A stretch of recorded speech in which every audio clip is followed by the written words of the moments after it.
Bismillah.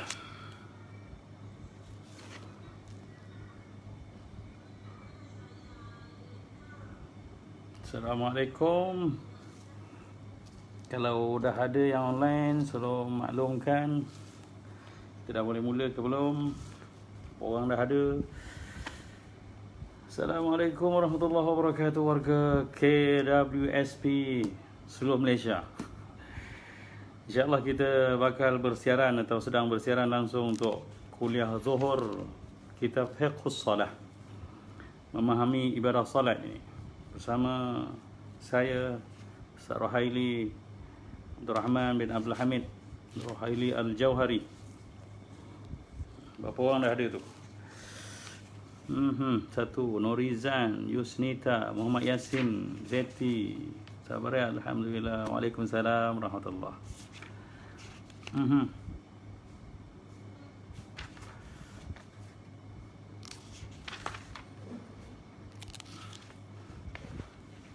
Okey, ada yang dah berkitab?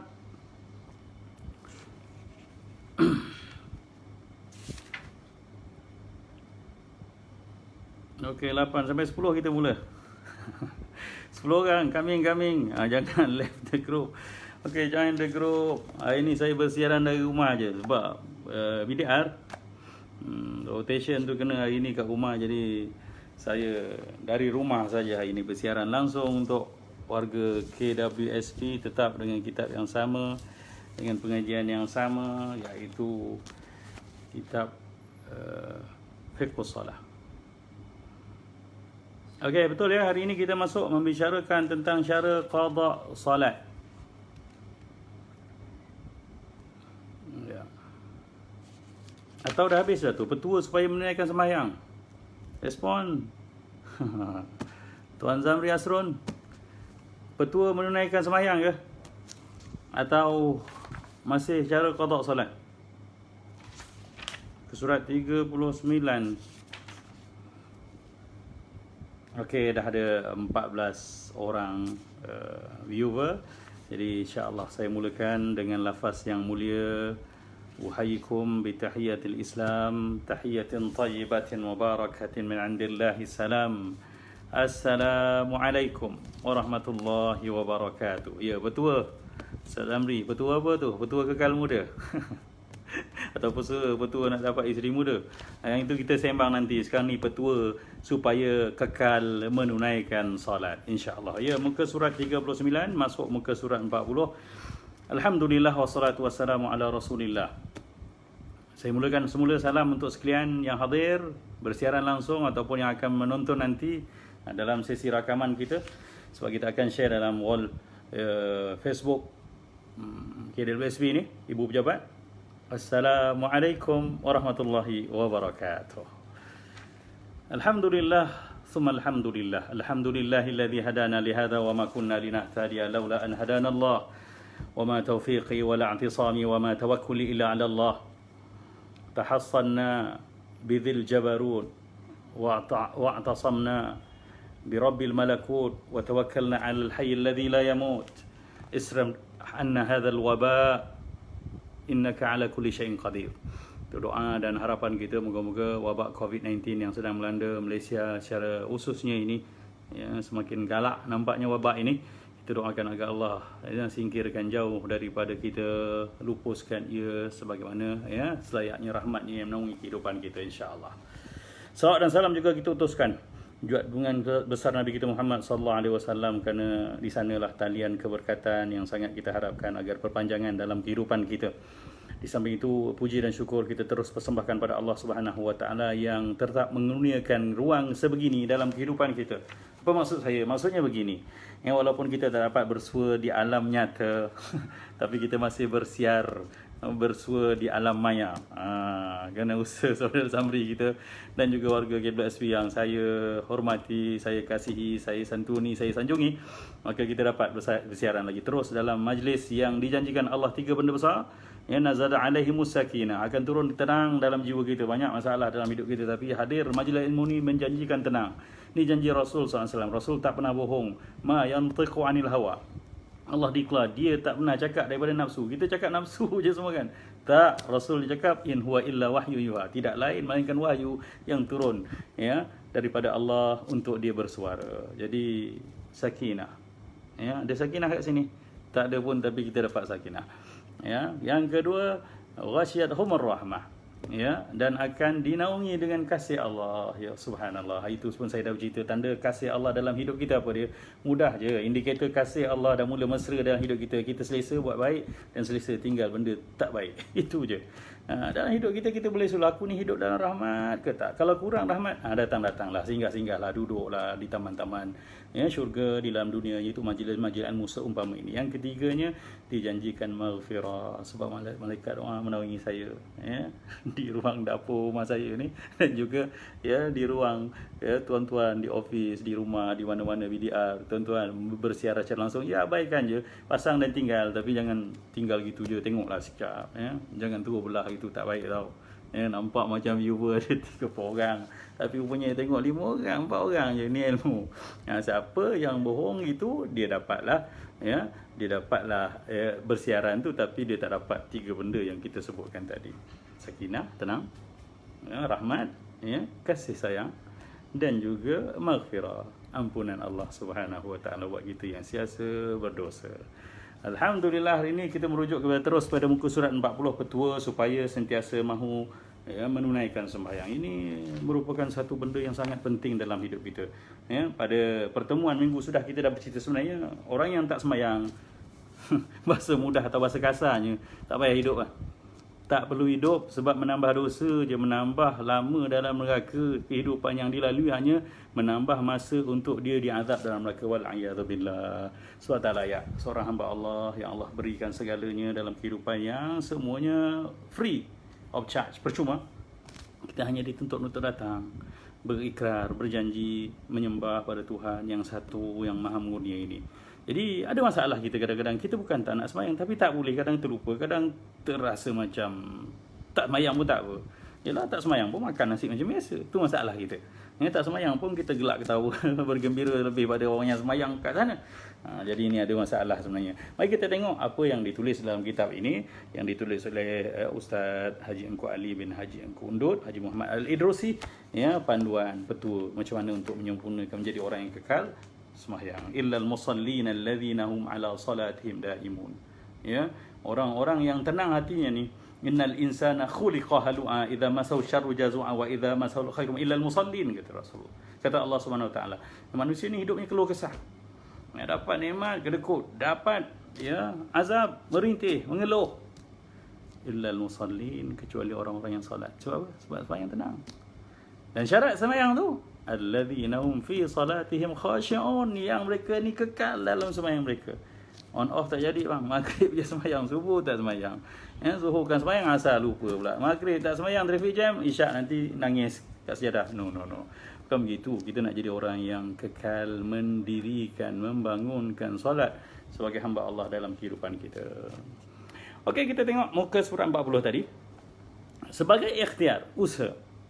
Ya, usaha kita, dan kita kena berusaha. Kita ahli sunnah wal jannah, sebelum bertawakal, sebelum berserah pada Allah, kita kena berusaha. Sebab Allah beri kita upaya, beri kita pilihan harasa ya. Kita nak melangkah ke kanan ke kiri boleh kan? Kita tak tergagah, kita tak terpaksa. Maka jangan beralasan Allah tak bagi izin saya nak sembahyang. Nak macam mana? Belum hati saya terbuka. Yelah, besok Allah tak izin kau masuk neraka pun, tak izin kau masuk syurga pun, kau nak jawab macam mana? Jadi selagi mana boleh memilih untuk melakukan atau tidak melakukan, memilihlah untuk melakukan taat pada Allah Subhanahu Wa Taala. Sebagai ikhtiar, kita perlu sentiasa mahu menunaikan solat. Pertama, hati mesti mahu. Ya, hati mesti mahu tak sembahyang. Kalau mahu, dia ada satu benda yang sangat besar, energi. Ya, kalau dah tak nak pergi, memang tak pergi. Kan, macam-macam alasan. Sebab yang penting mahu, dan kita dah beritahu hikmah sembahyang, keperluan sembahyang dalam hidup kita. Kenapa masih tak mahu? Sekarang dah mahu. Okey. Maka kalau dah ada mahu, ya, dia lepas tahu, ya, dia ada mahu. Dan lepas mahu, dia sampai satu peringkat mampu. 3 peringkat ni. Ya, untuk menjadikan satu tu berjaya dilaksanakan, pertama dia kena tahu dah tahu kan sebab apa kena sembahyang ya, hikmah ya, kewajipan, hukum hakam semua kita dah lalui. Yang kedua, kena mahu ni sedar dalam hati, Allah, aku kena sembahyang, aku patut sembahyang, aku hamba Allah. Yang ketiga, kena mampu. Ni petua ni macam mana nak tahu? Mahu, mampu. Maka petua-petua berikut hendaklah selalu diingati dalam hati sanubari supaya Allah Subhanahu wa taala insya-Allah dengan taufik, ya, taufik ni apa? Hidayah Allah. Dua benda yang elok juga saya urangkan. Taufik ni maksudnya pimpinan Allah Subhanahu wa taala. Biasanya pimpinan ni kena usaha kita cari, iaitu ilmu lah, taufik, bimbingan dari Allah Subhanahu wa taala. Hidayah ni cetusan rasa. Ya, sebenarnya hidayah dulu baru taufik. Ya, dengan hidayah, tapi ulama sebut wabillahi taufiq wal hidayah kerana apa? Cerita prioriti, keutamaan taufik tu lebih besar, hebat daripada hidayah. Hidayah ni spark je, api kesedaran untuk Allah tak patut aku macam ni. Tapi untuk dapat taufik kena menuntut ilmu. Ni sekarang kita mencari taufik ni. Tanpa taufik tuan-tuan, orang dapat hidayah ke mana patah balik. Dulu nangis, sekarang tu hilang balik dah. Dah jadi hantu balik. Dah hilang dah semua. Yang apa yang ditangiskan dahulu. Itu sebab apa?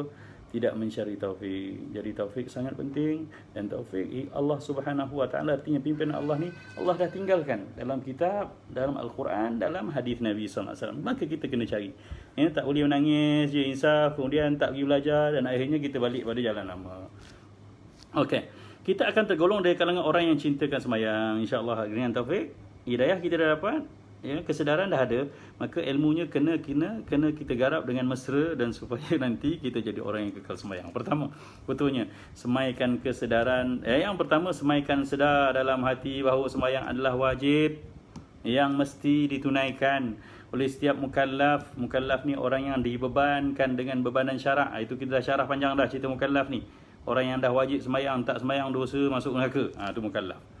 Ya, orang yang dah wajib rukun, ya, hukum hakam agama tu haram, ya, wajib, sunat, haram, makruh, harus, tu semua dah terbeban pada dia. Itulah mukallaf. Ia adalah rukun Islam yang paling penting selepas mengucap kalimah syahadat. Orang yang meninggalkannya adalah peruntuk dan perosak agamanya sendiri. Subhanallah. Jadi, ya, kena sedar. Kalau tak sembahyang tu rasanya, Allah, manalah agama aku. Gitu. Kalau tak sembahyang tu rasanya, Allah, siapalah aku ni. Ya, begitu. Dan sebab itulah orang-orang yang dah merasakan begitu dalam dirinya, dia rasa tak boleh tak semayang. Dan kita yang belum kuat perasaan itu, selalu sangat on off. Kenapa? Tidak ada rasa yang kuat. Ya, jadi hari itu pun kita dah cerita tentang realiti orang yang tak semayang dan tinggalkan semayang dengan sengaja, artinya dia menempuh neraka dan dia tak layak pun untuk duduk di bumi Allah Subhanahu wa taala. Sebab Allah minta kita semayang hanya 5 kali sehari semalam. Apalah sangat 5 hari sekali semalam. Untuk jadi pekerja KWSP, kita kena bekerja 9 jam, termasuk rehat sejam. Baru layak. Kan? Setiap hari berada di situ. Ya, kecuali hari Ahad dan Sabtu. Subhanallah. Dan hari-hari yang bergilir BDR ni, kita dapat rehat sikit lah. Tapi Allah minta kita sembahyang sehari semalam 5 kali je. 5 kali ni satu waktu berapa minit sangat. Mana ada orang sembahyang satu waktu 1 jam? Ada? Kalau ada, hebat sangat lah tu. Ya, kita pun, ya, tapi buang marahlah, dia tak makan nasi lah tengah hari nanti kan. Tapi Allah Maha Penyayang, Maha Memahami, Maha Merahmati. Tolonglah hargai rahmat Allah Subhanahu wa taala. Yang kedua, tanamkan rasa cinta dan kasih kepada ibadah sembahyang. Macam mana nak cinta? Kita pun selalu main falsafah tu kan, tak kenal maka tak cinta. Kita dah kenalkan hari tu. Tarikh solat apa dia? Kita datang menghadap Allah, merayu, mengadu. Ya, apa tarikh solat? Solat artinya kita sedang berhubung, berkomunikasi Tuhan yang menciptakan kita untuk kita merayu, bercerita masalah kita, mengadu apa adanya kita, apa kurangnya kita, apa perlunya kita pada dia. Bighfirli warhamni wajburni. Jadi kita perlu solat. Kalau kita faham hakikat solat, maka datanglah rasa cinta. Daripada rasa cinta itulah yang membuahkan rasa kuat untuk kita kekal mengerjakan solat. Kerana macam mana kita cinta pada satu keperluan yang lain, makan, minum, maka kita datang sendiri kan. Tengah hari kita tahu, dah sampai kantin aku hari ni. Ya, sebab keperluan makan. Maka solat juga satu keperluan. Cuma dia bukan fizikal, dia rohani, spiritual. Jiwa kita hidup bukan dengan batang tubuh je kan. Kita hidup dengan jiwa, dengan rohani kita. Jadi kalau roh kita tak sihat, tak kuat, tak ampuh, tak ingat Tuhan yang Maha Pencipta, kita tak sihat sebenarnya. Sebab tu yang kita tengok badan sihat tapi sekejap mengamuk, mudi, meragam, merajuk, marah. Sebab apa? Sebab jiwa dia tak sihat. Yang tu tak kena PKPB. Ya. Yang tu mengayau, ya, tak payah VDR datang, tapi dia ni elok VDR ni kita kata. Kan? Supaya orang tak terancam dengan emosi yang tak stabil. Jadi sebenarnya dia keperluan, ya. Dengan merasakan betapa kudusnya ibadah ini. Kudus atau kudus? Kudus, orang nama Abdul Kudus sebenarnya. Kudus ni maksudnya kita pernah dengar Subhun Kudusun Rabbuna wa Rabbul Malaikati war Ruh. Dalam Ramadan kita Subhun Maha Suci, Kudusun suci juga. Ya. Qudus ni Qudus ni salah satu nama Allah Subhanahu wa taala. Quddus. Ini siapa nak buat nama anak pastikan spelling dia betul. Abdul Quddus. Ya, Maha Suci. Ya. Betapa sucinya ibadat ini, betapa murninya, tulusnya. Dah azan tak apa, kita teruskan bab bentuk ilmu, dan kita niat memang kita akan kerjakan sembahyang selepas kuliah ni berakhir sampai 1:30 ke 1:45. Nanti tulis sikit. Saudara mesti kita. Saya tak kisah sampai pukul 5 pun tak apa, asal bersama tuan-tuan. Tapi siaran ni adalah 2-3 orang. Ni alhamdulillah 30 orang ni. Cantik Okey. Jadi ibadah ni terlalu suci untuk kita abaikan. Ya, kita pun suka kalau kasih kita ni kasih yang suci, tulus, ya, dia hanya setia pada kita. Orang tu kasih kita tak berbelah bagi dan sebagainya. Tu 1:45 respon baik, alhamdulillah. Tu yang suka tu berkuliah kat KBSP walaupun online, ramai orangnya, ya, insya-Allah. Ya. Jadi begitulah, ya, kena rasakan bahawa solat ni ibadah yang sangat suci. Mana tidaknya kita yang maha hina ni, hamba yang banyak cacat celah, diizinkan untuk menghadap dengan Allah Subhanahu wa taala, berhadap dengan Tuhan yang maha suci, maha kudus, maha tahu, maha mengurnia, maha memberi, maha mengasihi, maha mencipta untuk kita. Hebat kan? Jadi rugi tak semayang. Jadi sayangilah solat, ya, sayangilah solat. Dan betapa pula besar faedah dan manfaatnya kepada ras jasmani, ya, fizikal kita pun perlu digerakkan, direhatkan. Lama duduk, bila kita duduk, ya, bersolat kita berdiri, meregangkan semua otot, kemudian kita rukuk dengan menekankan lutut kita, itu satu keperluan jasmani juga. Kita duduk bersimpuh, kita bersujud dengan anggota sujud yang lengkap, yang sempurna, dengan jari-jari kaki kita tekankan, itu semua memberikan impak yang sangat baik untuk fizikal kita, ya. Dan pernah kajian dibuat tentang praktikal solat ni, sebenarnya memang sangat memberi kesan yang baik untuk jasmani. Tentang rohani, ya, sembahyang dengan khusyuk, kita sedar bahawa kita sedang bercerita, mengadu dengan Allah Subhanahu wa taala. Tentang kesihatan begitu juga, ya, orang yang bergerak banyak, sebab itulah, ya, para sahabat dulu mereka semua adalah orang yang kekal sihat fizikalnya kerana banyak solat, ya, banyak aktiviti fizikal yang mereka lakukan. Di samping itu, ya, membawa kepada kebersihan zahir dan batin. Orang yang solat memang selalu berwuduk, selalu berkomor-komor, membersihkan diri, ya, bersugi dan sebagainya, bersolat, pastikan dirinya terangkat hadas kecil dan hadas besar, bersinjak dengan sempurna, batinnya juga dibersihkan dengan bersangka baik, ya, bercerita dengan Tuhan, ya, mengajar diri untuk ikhlas, ya, lillahi ta'ala. Kalau kita kata usolli dan hujungnya kita kata lillahi ta'ala, artinya untukmu ya Allah. Seorang yang solat artinya dia sedang merasakan bahawa dia sedang bersama dengan Allah, dan perasaan tu kalau dibawa keluar daripada solat, dia akan jadi seorang muslim yang sentiasa ikhlas dalam pekerjaannya. Dan begitu juga, ya. Dan lagi betapa berkesannya sembahyang itu kiranya difahami benar-benar dalam pendidikan akhlak muslim dan muslimah agar berbudi pekerti mulia. Ialah bila mana, ya, solat mengajar kita ketundukan, ya, kerendahan jiwa, ya, sentiasa memberi rahmat, ya, kasih pada orang lain, mengucapkan kesejahteraan, mendamaikan assalamu alaina wa ala ibadillahi salihin, salam sejahtera untuk kita, ya, dan juga, ya, sekalian hamba-hamba Allah yang baik. Begitu dalam kehidupan, ya. Sebab tu orang Islam yang bersolat sepatutnya dialah orang yang paling selalu memberi salam. Sebab dalam solat kita diajar untuk selalu beri salam, ya, beri salam ni pada orang yang kita kenal dan juga yang tak kita kenal. Ya, masuk lift, ya, jumpa assalamualaikum, senyum sikit, subhanallah. Saya ni mengajar je tapi belum buat lagi. Jadi bila dah ngajar kena buat jugalah nampaknya. Lagi-lagi kalau berjalan dengan Ustaz Zamri kita, Imam Zamri kita, dia orang yang sentiasa memberi salam, senyum pada orang tu, memanglah terdidik kita dia buatnya. Ustaz pun terpaksalah belajar dengan dia.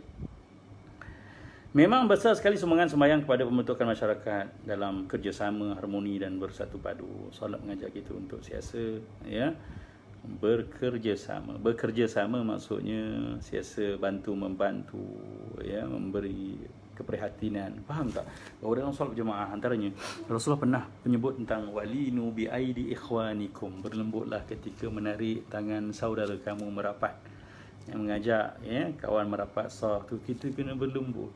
Artinya begitu sekali agama kita. Sebab itu tolong pastikan bila kita hadir ke ruang solat berkumpulan, solat berjemaah, watak kita adalah watak yang menyamankan dan kita sedia untuk memberikan suasana harmoni dalam suasana tu. Jangan muka ketat, jangan kita seorang rasa macam ahli syurga, orang lain semua ahli neraka. Tolonglah, watak-watak begitu tidak sesuai langsung untuk tampil di ruang solat yang dah pun dihadkan. Sekarang sembahyang Jumaat pun tinggal 50 orang je, sembahyang fardu pun 20 orang je.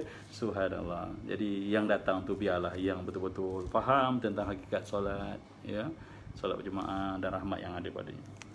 Yang ketiga, tanamkan rasa bertuah. Subhanallah, ni rasa yang paling mahal. Sebab tu macam kita dapat anugerah, ada orang menangis dapat anugerah, dan sepatutnya kita kena menangis lepas sembahyang. Allah izinkan kita, sebab tu antara ucapan ayatul izz, perasan tak? Kita selalu sebut, dan kadang-kadang kita amalkan benda ni tapi kita tak perasan ceritanya. Apa dia? Yang kita baca Assalamualaikum warahmatullahi wabarakatuh. Alhamdulillahilladzi lam yattakhidh walada wa lam yakul lahu syarikun fil mulki wa lam yakul lahu waliyyun minadh-dhulli wa kabbirhu takbira. Ramaikan yang amal ayat ni. Dan amalan ni memang ada rujukannya, walaupun bukan daripada Nabi SAW, tapi seorang ulama besar. Dan ayat ni dipanggil ayatul izz, ayat keagungan Allah Subhanahu wa taala. Ayat tauhid Allah Subhanahu wa taala.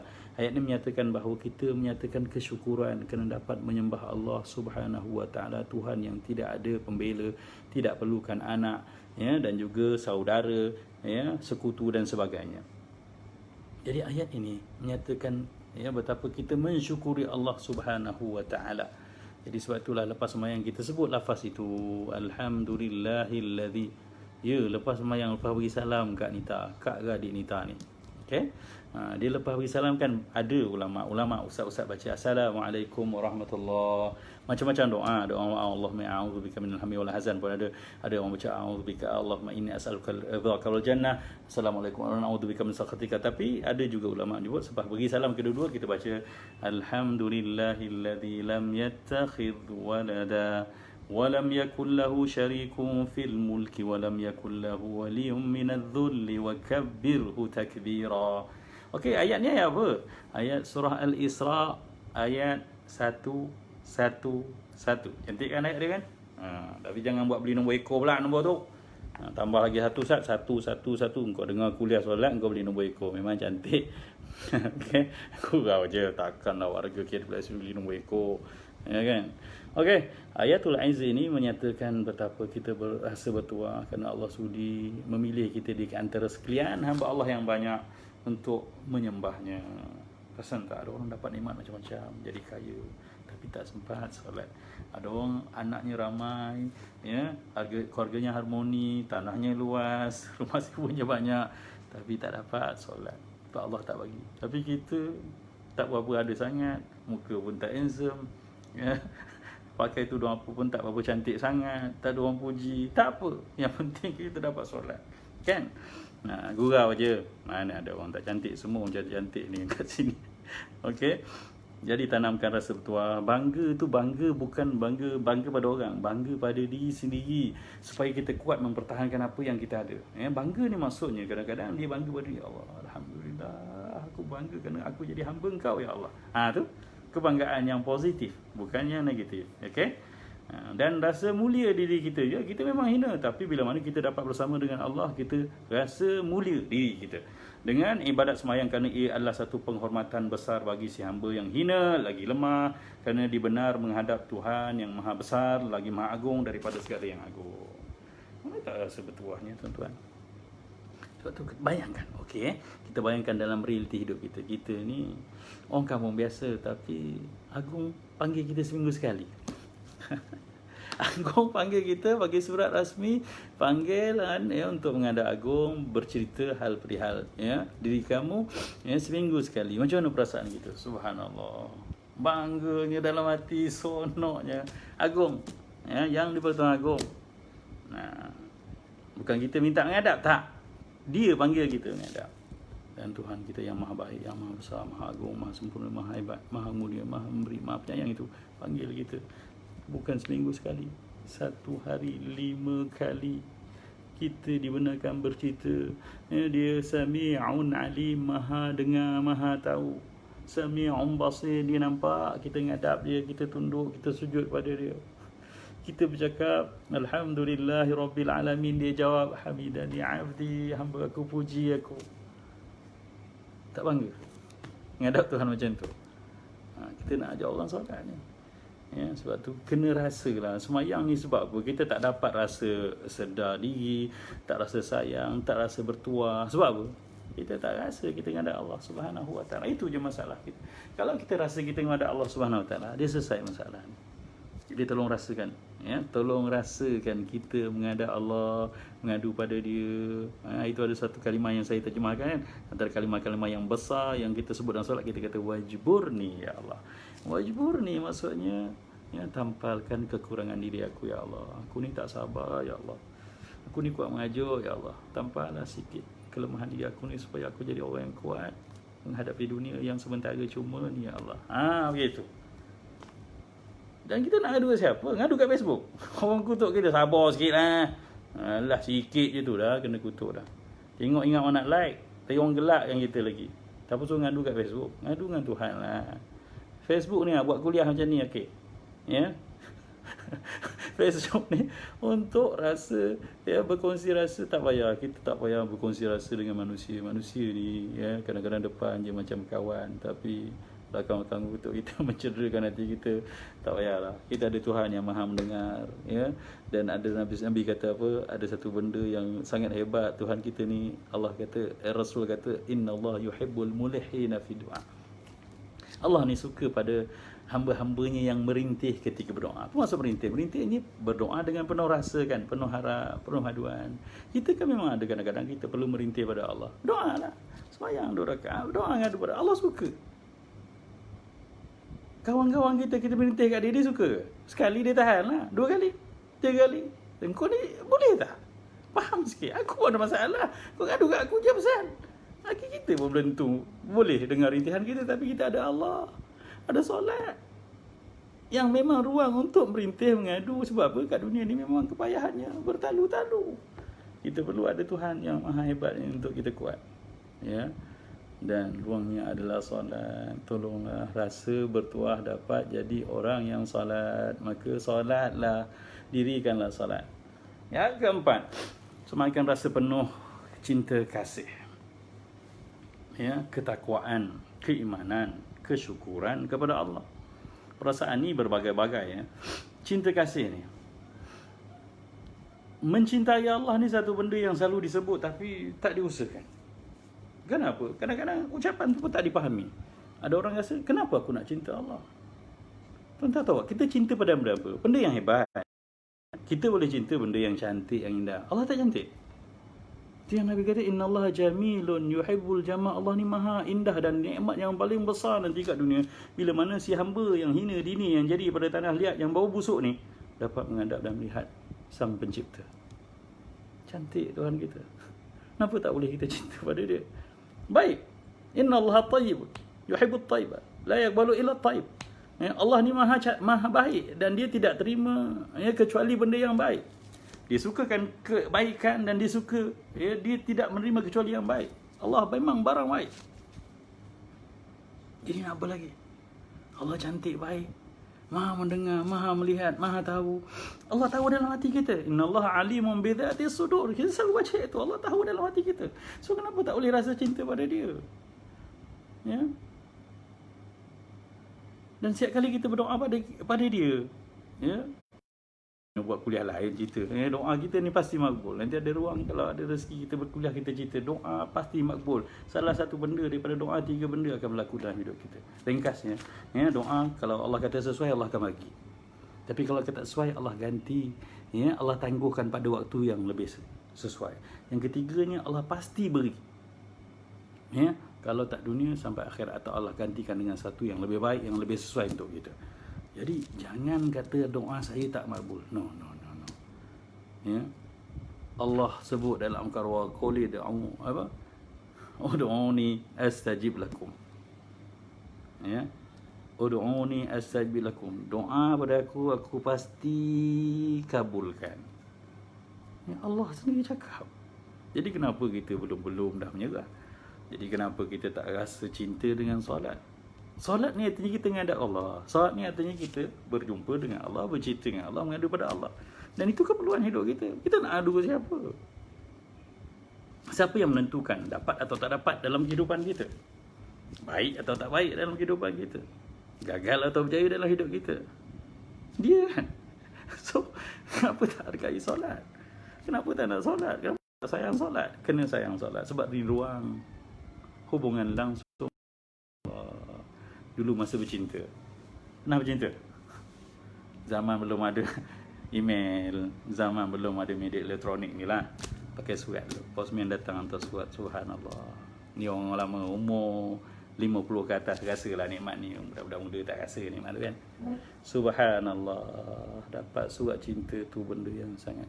Lari masuk bilik tu, tekap bantal tu, penggeli kaki kan kita dulu kan. Yes, berapa 18 kali dulu barulah kat surat. Baca 15 kali. Lepas tu balas pula. Itulah cinta. Cinta ni penghayatan, nikmat, dan dia adalah ruang untuk kita menghilangkan keresahan, menolak semua kepayahan dalam kehidupan, menepis semua kerisauan, kesedihan, dan itulah nikmat yang ada dalam solat sebenarnya. Apatah lagi kita bercinta dengan Sang Pencipta yang tahu lemah dan kuatnya kita, yang tahu kurang dan lebihnya kita, yang tahu apa perlunya kita. Kekasih kita yang kat dunia ni belum tentu kita puji dia, kita ingat dia setia, tapi kadang rupanya dia ada 2 dan 3. Begitulah, tolonglah cinta dengan Allah Subhanahu Wa Taala. Dan bila mana ada rasa cinta, baru kita selesa bertakwa. Sebab takwa apa? Takwa ni adalah buat apa yang Allah suruh, tinggal apa yang Allah larang. Tanpa cinta, orang takkan boleh bertakwa. Contoh mudah tuan-tuan. Tuan-tuan bercinta dengan seorang perempuan. Saya bahasa orang lain susah sangat. Saya bercinta dengan seorang janda. Masak bini aku dengar video ni. Tak apa, ni contoh Iza jangan ingat abang cerita lain dia apa. Mak jangan ingat apa. Okey, ni cerita katalah ada seorang janda yang saya sangat suka, kan? Jadi bila dah bercinta, suka dengan dia, satu hari janda tu WhatsApp dengan saya. Boleh kerana dah cinta. Saya tertarik dengan dia pun suka dengan saya, dia pun ada permintaan yang agak berat. Dia kata, bang, saya ingin sangat nak tengok. Apa dia? Boleh tak abang satu hari pakai baju warna pink? Muka Jawa macam ni, pakai baju warna pink yang terang dan seluar warna putih, bang. Lepas tu abang gayalah sikit dengan apa-apa. Agak-agak sanggup tak saya pakai? Kalau betul saya sayang dia, saya akan buat tak?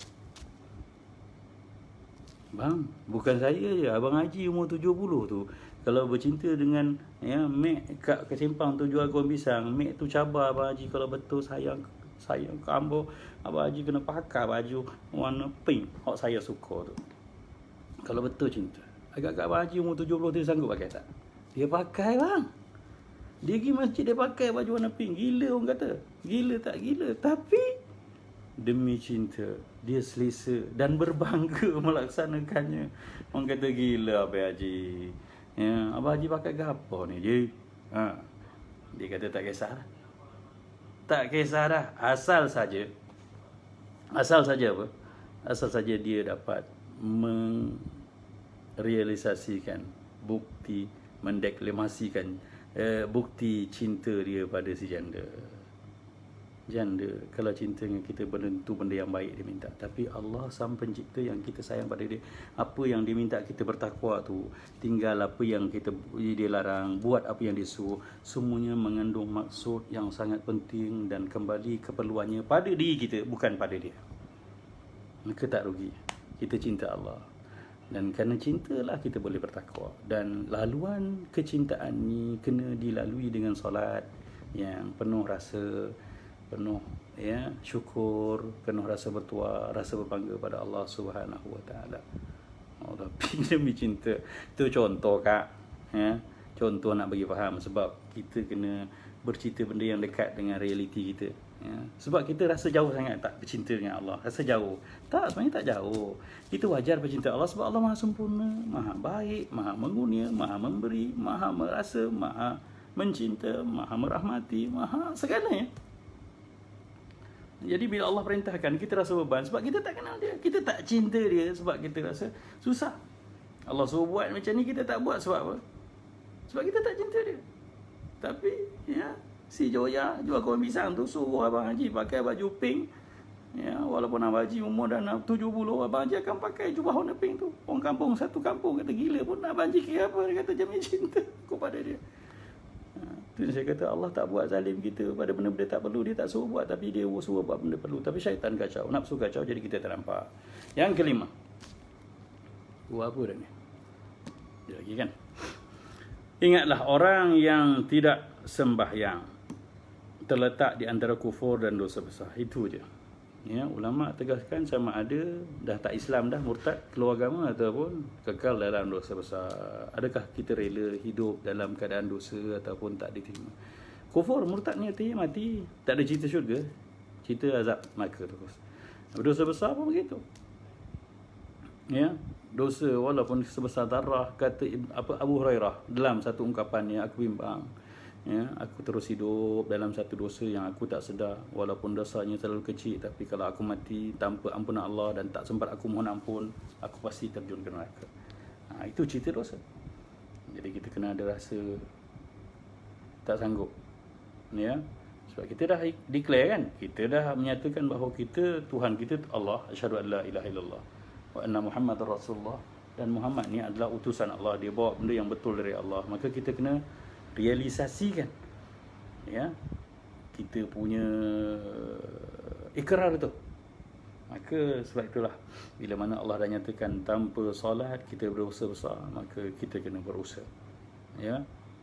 Kenapa dia menjamin kecelakaan yang kekal abadi tentang orang-orang yang tak solat?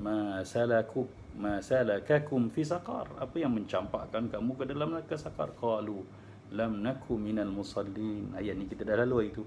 Kami dulu tak semayang. Itu je ceritanya. Yang keenam, ingat pula bahawa orang yang tidak bersemayang adalah manusia yang paling jahat, paling keji. Ni yang kita bahaskan hari itu. Kita tak boleh mendakwa orang tu baik cuma tak semayang. Jadi kalau dah tak semayang, cerita baik dah tak ada.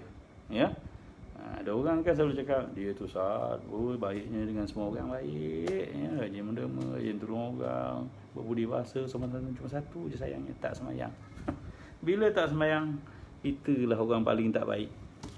Sebab dengan orang yang tak baik dengan dia pun, dia boleh baik, tapi dengan Tuhan yang maha baik dengan dia, kenapa dia tak boleh baik? Dia tak kenal Allah SWT. Jadi kita jangan pandang hina orang begini. Mungkin mereka tak nampak jalan kebaikan sebenar, mereka belum betul-betul bertemu dengan hidayah Allah SWT. Kita cerita panjang-panjangkan, sharekan kuliah ni supaya ada cetusan rasa, merasakan Allahu Akbar, sayangnya dia dah baik. Apa salahnya kita jadi rakan-rakan yang pernah mengangkat tangan, ya Allah, dia ni orang yang baik, hamba kau yang baik, izinkanlah dia untuk menjadi hamba-hambamu yang menghadap, menyembahmu, bersolat menghadapmu, ya Allah. Pernah doa itu kawan yang tak semayang? Kita itu tak pernah semayang. Tak payah cerita orang, tak ada manfaat langsung, dan kita tak lepas tanggungjawab. Sekurang-kurangnya bila nampak benda mungkar, kan Rasulullah pernah pesan, kalau nampak benda tak betul, mungkarlah, tak semayang ni jangan kata benda tak mungkar, mungkar. Nabi kata cegah dengan tangan kalau mampu. Cegah tangan artinya cakap dengan dia, bawa dia pergi semayang. Kalau kita bos, kita arahkan semua turun semayang zuhur, saya wajibkan. Saya tak ada pekerja-pekerja saya yang tak semayang, saya tak mau. Itu dengan kuasa. Dengan tangan maksudnya dengan kuasa. Yang kedua, kalau tak mampu, kata Nabi, dengan suara. Ngajak dia. Nasihat. Jom sembahyang sekali. Kadang-kadang orang sekarang dia tak suka nasihat pada kita pun lawa gitu. Jom. Surau. Sembahyang. Tak boleh bang. Sembahyang dulu lah. Seluar kotor. Tak apa. Seluar kotor ada kain kat bawah. Ajak gitulah. Dia tak nak. Kita jangan paksa. 1 kali, 2 kali, 3 kali insyaAllah. Dengan mesra. Dengan ajakan. Yang ketiga Nabi kata apa? Ya. Fabil qalb, dengan hati. Dengan hati itu dengan doa. Kita nak ajak tak mampu, nak paksa apa tak lagi siapa kita. Sekurangnya Allah izinkanlah dia bersemayang ya Allah. Dia tu orang baik, baik kawan aku, ya, tapi dia belum bersemayang lagi ya Allah. Bukakan hati dia untuk sembah Engkau ya Allah. Gitu. Itu yang Nabi kata semalaman. Sekurang-kurangnya besok ke akhirat bila dia tanya pada dia ni semayang ya Allah, tapi tak pernah pun ajak aku semayang, tak pernah pun tegur aku tak semayang. Kita boleh jawab, saya pernah mendoakan dia ya Allah. Saya pernah mendoakan untuk dia agar dia solat atas rasa kasih saya pada dia. Selesai masalah kita. Ya, cerita kat orang tu beban. Besok pahala semayang kita dia rembat lah. Dah lah semayang kita tak berapa banyak, semayang sunat malas. Pahala semayang kita kena rembat. Dia tak payah cerita. Orang tak semayang tak payah cerita kat orang. Kita doakan atau kita boleh ajak dia lagi baik. Okey. Jadi orang tak semayang ni sebab orang tak sedari, orang tak mengenang budi. Yalah, yang paling banyak berbudi pada kita siapa? Allah. Ya, orang yang tak bersyukur, penghuni segala nikmat ni Allah, jadi tak bersyukur. Tanyakan pada diri, mampukah agaknya menerima kemuliaan Allah yang Maha Agung sedangkan kemuliaan sama manusia juga tidak berdaya. Kita buah kita marah pun kita tak larat nak pergi OP dah kan. Bini kita marah pun kita dah malas nak balik rumah dah. Kan? Kawan kita dah marah dengan kita, kita nak lepak dengan dia pun tak ada selera dah. Habis Tuhan kita marah pada kita. Dengan degilnya kita tak bersolat, kita selamba duduk atas muka bumi dia. Ya, kat dunia kita bebas, tapi lepas nanti kehidupan ni berakhir. Ya kan? Jadi kehidupan ni pasti akan berakhir kan? Dan berakhir nanti kita, ya, Tuhan kurniakanlah kasih-Mu kepadaku. Tu rahmat Allah kita nak. Biar kita dapat kurniaan Allah SWT, kita dapat rasa besarnya dosa tak semayang. Tapi bila tak dapat, subhanallah, kita tak rasa semua perasaan-perasaan ni. Yang ketujuh, ingat lagi orang yang enggan semayang adalah orang yang derhaka kepada Tuhannya, penciptanya. Akibatnya nanti dia akan disiksa dengan azab neraka. Dan sebaliknya orang yang sembahyang adalah orang yang taat, ya, memperagakan diri mentaati Allah Subhanahu wa taala kepada kita.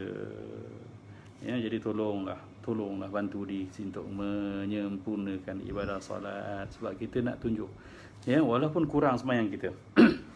Kita tahu sembahyang kita tak khusyuk, sembahyang kita masih cacat celanya banyak, tapi sekurang kita dah buktikan kita adalah orang yang tetap berusaha mempersembahkan kewajipan yang utama, yang pertama akan dihisab di akhirat, itu salat.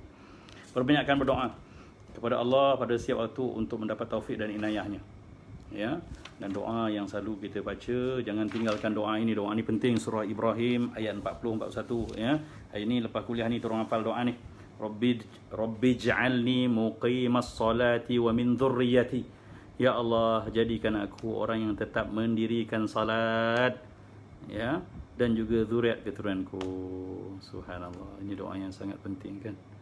Walaupun hidup 1000 tahun, kalau tak sembahyang apa gunanya? Walaupun hidup 1000 tahun, kalau tak sembahyang memang tak payah hidup lah, tak ada gunanya. Jadi doa ni mohon kita, ya, sebab ini doa Nabi Ibrahim AS. Perasan tak? Berkat doa Nabi Ibrahim, zuriat keturunan dia daripada Nabi Ismail turun sampai suruh kalau Bani Adnan sampai pada Nabi SAW adalah doa zuriat yang terpelihara memelihara agama Al-Hanifiyah, Dinul Hanifiyah. Kalau nak dapat tahu cerita panjang tentang agama-agama ni, dapatkan buku saya. Sempat iklan Mahal Hasad Zamri. Saya ada menulis buku tentang Muhammad Rasul Terakhir yang dikeluarkan oleh Masrid. Tengok kat ruang Facebook saya, ya, di situ ada cerita asas macam mana agama ni terpelihara sampai kepada Nabi kita Muhammad SAW. Keturunan mereka adalah keturunan yang tidak, ya, terlibat langsung dengan amalan-amalan syirik. Dan di antara puncanya adalah berkat doa Nabi Ibrahim AS dalam ayat 40 dan 41 ini, iaitu Rabbi ja'alni muqimas salah. Ya Allah, jadikanlah aku orang yang tetap mendirikan sembahyang. Ni betul kan? Antaranya sebab kita usaha bawa rasa dan sebagainya, dan akhirnya kita bawa apa? Bawa doa harap kita pada Allah Subhanahu wa taala. Wa min dzurriyyati, dan zurat keturunan aku tak nak anak cucu aku tak sembahyang. Kejut memang kejut lah, jangan doa tak kejut subuh tu. Ya, ajar memang ajar lah. Ajar memang ajar solat. Rabbana wa taqabbal du'ai. Ya, wahai Tuhan, terimalah doaku ini. Doa itu baris bawah Doai asalnya dia tapi dia khadafkan. Ya, jadi doai. Ya. Jadi kalau nak baca dengan lafaz jamak, seorang imam kena baca Rabbana ja'alna. Ya, Rabbana ja'alna, dan tak salah pun baca seorang tu untuk doa untuk anak isteri, untuk adik-beradik, ya, keluarga kita, tak ada masalah. Rabbana ja'alna bukan muqimah. Jadi muqimi ada ya, muqiminas salat, tapi kerana jadi mudhaf, ya, bersambung dengan mudhaf alaih nun dibuang. Jadi muqimis salah. Tapi sepintas lalu dibaca muqimis salah sajalah. Ada orang tak faham dia pun Ustaz. Ini grammar bahasa Arab lah. Yang faham nasib, yang tak faham pun nasib lah. Tapi saya kena explain supaya faham, supaya dapat, ya, siapa yang dapat dia boleh explain pada yang tak dapat. Dia baca dengan Rabbana ja'alna muqimis salati wa min dhurriyyatina, daripada zuriat keturunan kami. Rabbana wa taqabbal du'aana, wa taqabbal du'aana, du'ai doa saya, du'aana doa kami. Rabbana ighfir lana, ya, kalau ayat asalnya Rabbana ighfirli wa liwalidayya wa lil mu'minina yauma yaqumul hisab. Kalau untuk jamak, untuk Pak Imam baca Rabbana ighfir lana wa liwalidina walil mu'minina yauma yaqumul hisab. Begitulah doa ini, ya. Sangat indah, ya. Hafalah, ya. Takkan nak hafal lagu Siti yang baru tu je. Kan lagu 70 ni, kemarin engkau masih ada di sini, kemarin ada di sini, ya, hari ni dah meninggal dah. Jadi doa-doa ni kena hafal tuan-tuan. Ni kena hafal, ya, supaya apa? Adalah penambah seri ibadah kita. Pesan tak? Kita kalau hafal lagu baru kan macam bagus je kan. Dapat menyanyi kat officer seluruh gitu kan. Ini sendiri di sini, mencarimu tak tahu di mana. Nyanyilah seorang-seorang. Tapi bila hafal doa ni, apatah lagi dalam ayat Quran, dia lagi indah. Solat kita penuh rasa, harapan kita, ya, penuh makna. Dia tolong hafal doa ni, ayat 40, 41, ya, surah Ibrahim ni sangat berkait dengan kita dan petua macam mana nak menyempurnakan solat secara kekal. Rabbi ja'alni muqimas salati wa min dhurriyyati, Rabbana wa taqabbal du'ai, Rabbana ighfirli wa liwalidayya wal mu'minina yauma yaqumul hisab. Ya Allah, ampunkan aku, kedua orang tuaku dan seluruh orang beriman di hari, ya, dibangkitkan hisab besok di akhirat. Jadi kita baca dengan lafaz jamak. Saya ulang sekali, Rabbana ja'alna muqimis salati wa min dhurriyyatina, Rabbana wa taqabbal du'aana, Rabbana ighfir lana wa liwalidina wa lil mu'minina yauma yaqumul hisab. Itu doa dia. Dan betul terakhir, untuk mencintai salat, kekal bersalat, cubalah renungi fakta-fakta, kata-kata, ya, penulis kita Al-Hikam ni, Ibnu Athaillah As-Sakandariyah. Apa dia kata? As-salatu tuhratun lil qulub, sembahyang ni penyuci jiwa, min adnasidh dhunub, daripada kotor dan noda dosa. Indahnya bahasa dia kan, ya, tuhratun lil qulub, ya, penyuci jiwa, min adnasidh dhunub, daripada karat-karat dan noda dosa. Wastiftahun lil babil ghuyub, dan juga membuka kepada benda-benda gaib. Benda gaib ni jangan anggap benda-benda yang gaib tu kita nampak jin tu, tak. Benda gaib ni Allah buka rasa hati untuk tenang, untuk selesa bersemayang, untuk nampak kebaikan orang, untuk mudah memaafkan orang, untuk sabar dengan kepayahan, untuk redha dengan ketentuan. Itulah benda-benda gaib yang sangat kita perlukan. Bukan nampak jin. Nampak jin buat apa? Nampak hantu yang boleh nampak orang, ya, tak pakai baju. Nampak apa hidup macam tu? Itu bukan benda baik yang kita perlu. Okey. Jadi, ya, as-salatu mahallul munajah, sembahyang ini tempat munajat, ruang antara kita dengan Allah Subhanahu Wa Taala untuk mengadu. Wa ma'danil musafah, dan juga lombong, ya, pembersihan hati. Wa tasi'u fiha al-mayadinul asrar, memberi luas, terbuka luas medan-medan rahsia, makrifat. Rasa makrifat ni rasa hati kita makin selesa untuk jadi hamba Allah Subhanahu wa taala. Wa tusyriku fiha syawarikul anwar, dan terpancarlah dengan solat tu pancaran-pancaran cahaya hidayah Allah Subhanahu wa taala. Kita makin nampak kebaikan, makin nampak kebenaran, makin nampak apa yang tersindung daripada hikmah-hikmah kehidupan kita ni. Penutup kata, dengan mengingati petua-petua tadi dan juga mengetahui tentang kedudukan mulia dan kepentingan ibadat sembahyang dalam Islam, dan lagi dengan memahami mengerti tentang hikmah-hikmah sembahyang, serta dengan adanya perasaan takut terhadap dosa dan siksa, bercampur baur rasa cinta, rasa takut, rasa harap, rasa mohon perlindungan dengan Allah, maka insya-Allah kita akan menjadi orang yang sentiasa terdorong untuk menyempurnakan sembahyang pada waktunya, kekal mengerjakan kewajipan sembahyang sampai hujung nyawa insya-Allah. Jadi moga ada kebaikan daripada perbincangan kita pada tengah hari ini, walaupun hanya di alam maya, tapi pada saya ruang ni sangat istimewa kerana saya dapat bersama dengan tuan-tuan, walaupun kita terpisah dengan jarak, tapi kita terus bertaut dengan ikatan yang berlandaskan iman insya-Allah. Kita berhenti pada muka surat 43, tepuk dada tanya iman.